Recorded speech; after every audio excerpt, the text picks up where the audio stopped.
Greetings all, Ferrari Man 601 here. Arguably the most anticipated launch of the 2018 Formula One preseason has to be Ferrari, and here is Ferrari's 2018 challenger, the SF71H. Ferrari returning to the days of sequential nomenclature being assigned to their single-seaters. Last year's car obviously called the SF70H in commemoration of Ferrari's 70th year as a manufacturer, 1947 to 2017. This year, Ferrari beginning their 71st year as a manufacturer, therefore they're calling this year's single-seater the SF71H. Makes sense to me. I tend to like it when Ferrari name their cars sequentially. It just makes it a whole lot easier to remember. I really do prefer it, though, when Ferrari name their cars after the engine specification, so cars like the F310, the F399, for a 3-liter V10, for example, and then the years, of course, F2001, F2002, cars like that, but a sequential nomenclature nonetheless for the Ferrari this year. Also very encouraging to see Ferrari bringing back a whole lot of red to their livery. Ferraris in recent years have featured quite a bit of white, and Ferrari superstition does hold that having a large amount of white on the car tends to correlate with a less than spectacular performance in that season. So Ferrari moving away from putting a lot of white on the car. The only really conspicuous area of white there is just a rears of the main elements of the engine cover there, where they have incorporated the design of the Italian flag. So that really wouldn't show up so well against a red background, so I can excuse them for the white there. But for the most part, we are talking about a Rosa Corsa paint job, certainly quite welcome. However, let's talk a little bit about what we are seeing here on this SF71H. Of course, these are launch spec pictures, so we can expect the car's general specification to change quite a bit as Ferrari continue to develop this car, both through preseason testing as well as, of course, during the actual course of the season in progress. What we see on this launch spec is actually quite similar to what Ferrari showed us last year on the SF70H at launch spec, and as we saw that car evolve through the course of the season, of course, they brought in new design elements. But Ferrari last year in 2017 had a very good overall package with the SF70H. It was competitive, finishing second in the Constructors' Championship. It seemed to have the better of Mercedes when it came to really high downforce circuits. Ferrari seemed to have more overall downforce than Mercedes, but when they needed to trim the car out for lower downforce circuits, like Monza, for example, Mercedes came to the fore. Whether that was due to engine power or better aero efficiency in general, the jury is still out on that. But Ferrari had a very good package in general with the SF70H, and it's good to see that they have maintained a lot of those design traits between 2017 and now 2018. What am I talking about? Looking over here at the front wing, we can see a little bit difficult to see on this shot because it is somewhat lower resolution, but just the general zone of the front wing there, you can see that we have a wing profile that is quite similar to what we saw at launch on the SF70H in 2017. Looking at the principal elements of the wing here on the outboard flaps, we've got 1, 2, 3, and it's a little bit difficult to see, but there is a 4th flap running in this area here, obscured by the cascade element. This is almost identical to what we saw on launch spec in 2017 from Ferrari. Again, launch spec car, they are looking to keep some secrets here away from the prying eyes of the press, so I really wouldn't be surprised if this is actually more or less a 2017 wing fitted to the SF71H right now for these launch pictures. However, it's still good to see that Ferrari are more so evolving this design that was pretty good last year rather than trying to throw entirely new thinking at it, because they had a good thing going. Hopefully they can capitalize it on this year. Moving away from the main elements of the front wing, we can talk macrocosmically about it. Of course, we have got the Delta profile. That's basically homologated in the regulations. You'll see all the teams running that Delta profile in pretty much exactly the same overall attitude there. Neutral center section of the wing, as we're seeing on all the other cars, again, mandated by the regulations, and the engineers can start to play in the outboard elements of the wing. We talked about the principal flap elements. There appear to be 4 of them there at very least. A little hard to see on this shot. Of course, we also have cascade elements in this section of the wing. Again, not the highest resolution shot, but there appear to be 3 cascade elements in this general area of the wing. An additional end fence here on the inboard side of those cascade elements you can see there, just trying to separate the airflow from the principal side of the wing here versus those cascade elements, which are trying to funnel that airflow away from the front tires there and get it to reattach itself potentially toward the midsection of the car.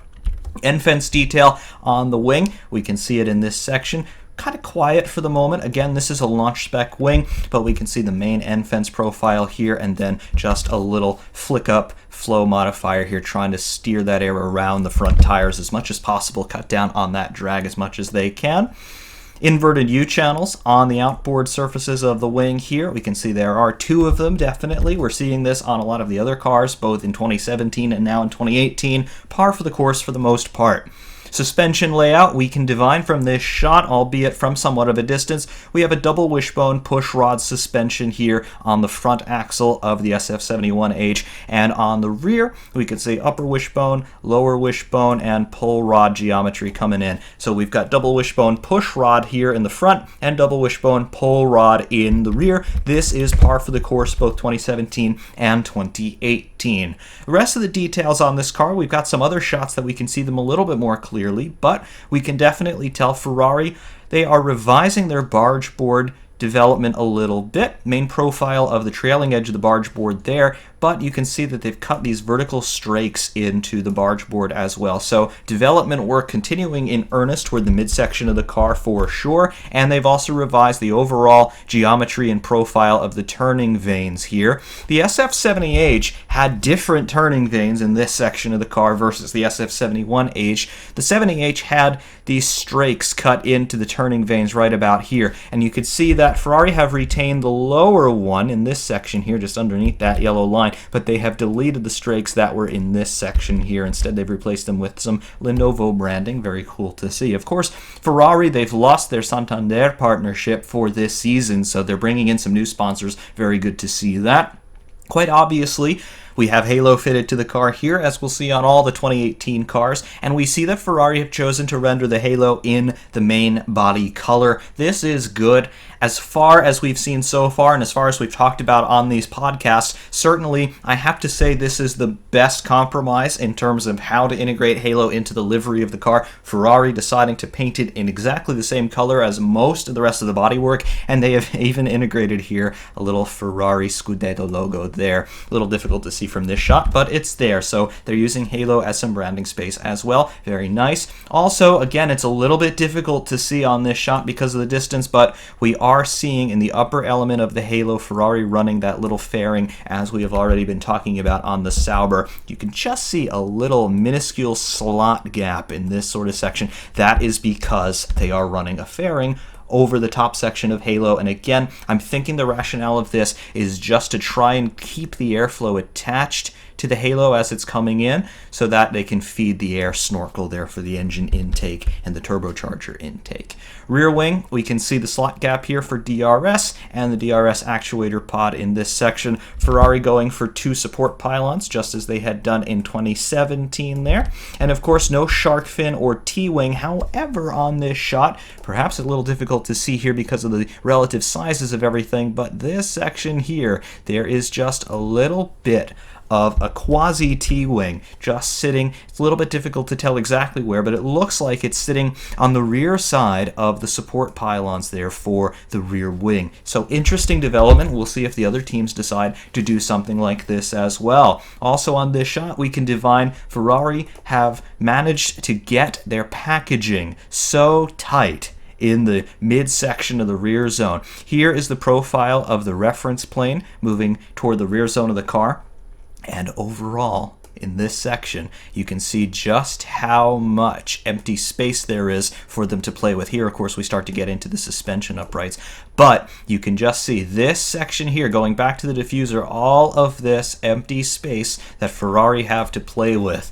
Definitely that is good for aero efficiency, very good for trying to persuade that airflow as it's coming around the Coke bottle section of the car to attach itself to this bodywork on this side and then feed the upper side of the diffuser. Also, we're seeing on this shot, just like we saw last year on the 70H, Ferrari retaining these little slits in the floor just in front of the rear tires. Again, the rationale of these just trying to steer the airflow toward the diffuser rather than having it spill out the sides of the car and create drag and turbulence. So lots of very good aerodynamic details already we're seeing on the 71H, although certainly this is more of an evolution rather than a revolution. And on this next shot here, just taking a look at the car from straight nose on, Here we can finally divine the overall nose tip geometry on the car. We have got a thumbnail nose, so this is the nose tip proper, and then to either side we have these big ducts on either side of the nose integrating themselves with the mounting pylons for the front wing. So this is essentially identical to what Ferrari have been running for a couple of seasons, and of course we saw this last year on the SF70H as well. Same overall design. The nose tip obviously has to be down here to comply with the regulations, but the ducts on the sides here, and of course the pylons mounting the wing, they are there to try and funnel air toward the center section of the under tray so that they can start to split it off with the barge boards there. There's the rationale of the nose, and it's pretty much the same as what we've been seeing for the last couple of seasons now. We can also start to ascertain the overall proportions of the front wing design, the outboard flaps, of course, where the engineers can start to play. Looking at our primary flaps, we've got 1, 2, 3, 4, so we've confirmed that suspicion on the main plane of the wing, and then the cascade elements here. This is that end fence that we talked about before, and it's actually integrating itself with the first cascade element, the secondary one, and then the tertiary cascade element there. Very nicely done. Additionally, we've got some auxiliary flaps here. It's a little bit difficult to see if these flaps in this area are actually the same as the flaps on the more inboard part of the wing, simply because we have this little end fence here blocking our view. I believe they are the same flap elements. They're physically one continuous piece, although they are more or less integrated with the cascade elements of the wing in this general zone here. We can also take a look at the underside profile of the wing a little bit, flaring up a little bit, coming back down, and then moving back toward the end fence here. These, of course, in this area and this area, those two inverted U channels. Again, very similar to what we saw at launch on the SF70H in 2017. Confirming our suspension geometry, lower wishbone, upper wishbone, and then coming up into the front of the monocoque, we have got our double wishbone push rod suspension here on the front. FIA camera mounts on either side of the nose, homologated per the regulations. Obviously, they're running blanks right now, but the FIA would have the option of telling Ferrari, hey, you're going to run a camera either on this side or on this side. Very cool. We can also see from this shot, Ferrari carrying over the overall brake duct design from the SF70H, integrating those louvers inside the ducts there, 4 of them. Very nice detailed design there. And Ferrari really didn't have too many brake problems in 2017, so certainly it's working out well for them. Most interestingly of all on this shot, though, I want to call attention to the side pod inlets on this Ferrari. Look at this area here. You see just bodywork. You see completely quiet, continuous, uninterrupted bodywork here, and it's only right up in this area that we have side pod openings. That's it. That's all the cooling and all of the intake air that Ferrari are bringing into the side pod. We talked last year on the SF70H just how nicely sculpted they had those side pod inlets, but look at how tiny these openings are. If that's it, I really do have to wonder how Ferrari are managing to keep their engine cool, because that is absolutely shrink-wrapped like I have never seen before on a Formula One car. I'm noticing another detail here. I'm seeing this little area here. It's in black. Is this an opening? It's a little bit difficult to tell. I think it may be, but I also think it may not be. A little bit difficult to confirm from this shot, but if this section is the only open element facing the airflow, that means that pretty much 100% of Ferrari's cooling air is going to be coming in from those letter boxes on the leading edge of the side pods. That is absolutely remarkable if that's the case. I would love to see a breakdown numerically on just what their cooling requirements are and how they're managing to satisfy those with such minuscule side pod openings. Of course, the rationale of trying to get those radiator inlets as small as they could possibly be, it's to cut down on drag. Any sort of open surface that you're presenting to the onrushing airstream, that is going to create drag, and it's going to create drag in probably the worst possible way, because you've got that high velocity airflow being rammed into the car, and it's basically acting like a parachute. But that is just incredible if that's what Ferrari are managing to do there and still satisfy their cooling and intake air requirements. Unbelievable design work. We'll see if it causes any problems, but I've got faith in these guys. They've been building race cars for, well, 71 years now. Additionally, on this shot, we can see the nose geometry, basically the same nose that Ferrari have been running since 2017 there on the SF70H. And up in this section here, we can see, looks to be a shut line of some sort. Certainly that is going to be integrating an S-duct of some sort. Again, basically a carryover from 2017 on the 70H. Halo, obviously, the geometry of Halo is homologated in the regulations here. But I do have to say Ferrari have done, I think, the best job they could possibly have done, making Halo, again, that same color as the rest of the bodywork for the most part. It doesn't look terribly intrusive, but yeah, you do certainly notice it. Additionally here, just want to highlight the mirror fairings. They're in a conventional location, but you can see the sides of the mirrors that are facing the Airstream, they're black. I'm not entirely sure what all of that is about. I don't know if that is actually going to be occupied by a sponsor logo, or if they're trying to do some sort of winglet activity with the airflow facing side of the mirror fairings, but interesting little detail to see there. Finally, around the side pod inlets themselves, we can see the facing side of those turning vanes there. Of course, you can see them a little bit more on lateral shots, but you can just see they've got an upper element in this section, and then they start to integrate themselves with the lateral faces of those turning vanes just out of shot here on this view due to the front tires being where they are. And now on this next shot, looking at the car from basically side on, a little bit of an angle here, but we can start to take a look at the overall barge board geometry. Here is the outer profile there of the barge board. You can get the general idea of its overall shape, but you can also see these vertical strakes cut into the facing side of the barge board there. It's a little bit difficult to see if this center element of the barge board is a separate element from the rest of the barge board, or if it is a continuous piece through this section. Again, the resolution is not the best, but certainly Ferrari are taking a look at the flow dynamics across this facing surface of the barge board, again, relative to the onrushing airstream coming in pretty much this direction. It's a little bit difficult to tell from this shot if this element of the barge board sits any farther forward or any farther arrears from the rest of the barge board. Again, we don't really have the best depth perception in this shot, but certainly Ferrari are playing in this area here on the barge board. Additionally, you can get a better look now at the overall geometry of the main turning vane here. It's roughly L-shaped, and then of course it goes inboard toward the side of the monocoque again.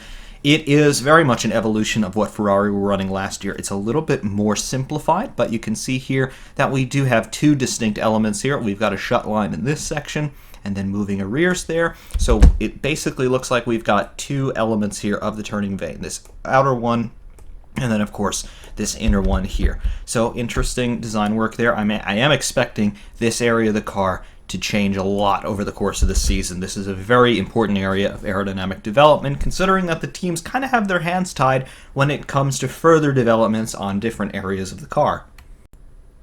Additionally, on this shot, we can sort of get an idea of the overall geometry of the engine cover here, following basically that same straight down to the ground profile that we're seeing on all the other cars this year because of the deletion of the shark fins and T-wings.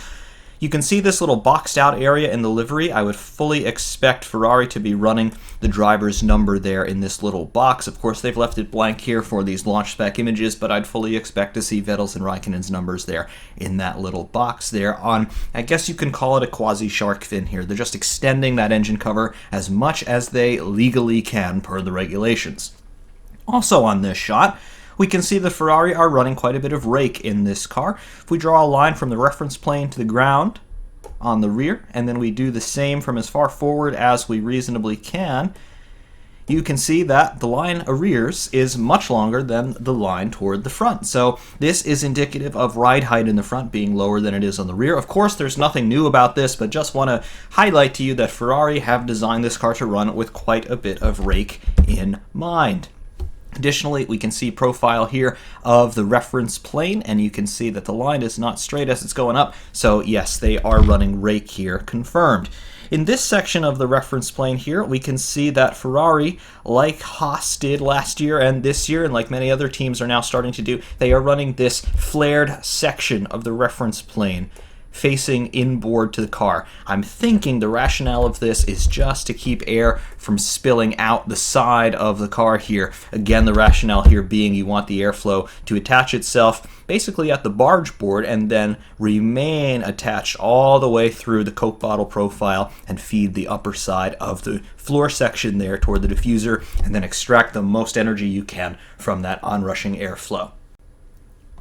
Additionally, on this shot, we can see that Ferrari are running canard wings. Here is the leading edge profile of the canard wing there on either side of roughly the area of where halo picks up on the front end of the monocoque there. This is very similar to what Ferrari were running last year on the SF70H, and again, we may or may not see more development in this area as the season unfolds. Finally, here we can get our first look at the lateral surfaces of the rear wing end fences there, and you can see Ferrari running somewhat of a similar solution to what we've seen on the Sauber, although not quite as dramatic. We can see that we've got the top side, the top edge there of the end fence before it comes back down and then terminates there in that point there right at the end. Also, of course, as we're seeing on many other cars, Ferrari integrating these little gills here on the end fences for the rear wing. Again, this is just to keep the wing from becoming overwhelmed as that onrushing airflow is coming in, and obviously it's funneling it up and out to create downforce. If the main plane of the wing becomes a little bit overwhelmed, in other words, there's too much oncoming airflow into it, it'll basically stall and become useless. So these gills allow the air to spill out if it needs to, just so that the wing can maintain its overall efficiency without losing its ability to generate downforce. And on this next shot, returning to a frontal view of the car, but from a slightly higher angle than the previous front-end shot. Again, we can see the front wing geometry there pretty clearly, but I want to draw your attention to the midsection of the car, both around the midline here vertically as well as up in the area of the air snorkel. Remember, we were talking about the side pod inlets on the previous front-end shot, and yes, here they are, and they are very small. But just like Ferrari were running last year, we can also see these top side ducts on the side pods on either side. Yes, Ferrari do not just have the restriction of running these inlets here for their primary intake air and cooling. Also, they have the option of running some more airflow into those top side ducts. Again, they're basically a NACA type duct, but they have an inner surface, I'd imagine, that's very nicely profiled, taking advantage of the Quanda effect, having the onrushing airstream attach itself and then flow down inside the car where it can do more cooling work. So the cooling on the Ferrari is not quite as restricted as we initially feared, but still, that's a pretty small cross-sectional area in terms of where you can direct airflow into the car to do your cooling work. Additionally, on this shot, we can see the airbox, the snorkel inlet here in this section. It's a bit bigger than the one that Ferrari were running last year, and you can see a little bit that they have subdivided it into, it looks to be 4 chambers. So we can see that we've got a carbon stay here, and we've got a carbon stay here. So we've got chambers 1, 2, 3, and then we seem to have a 4th chamber down here in that section. 4 chambers there, subdivided in the air snorkel. Again, I would imagine that the principal element, the center element, is going to be for engine intake air, and then perhaps on the lateral elements there in the main snorkel, we could see some electronics cooling or some gearbox cooling, and then finally that lower one probably for some ancillary cooling needs that they need to satisfy.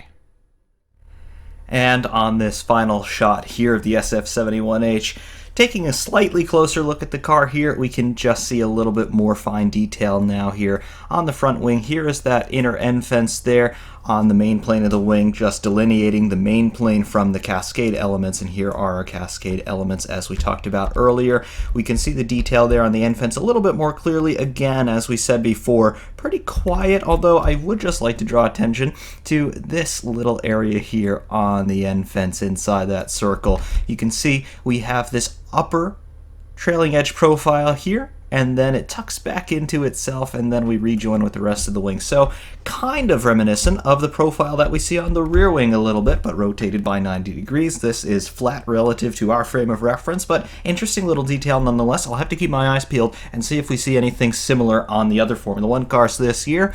Also on the end fence, just this little flick up here, as we have talked about before. Again, pretty quiet on the front wing end fence.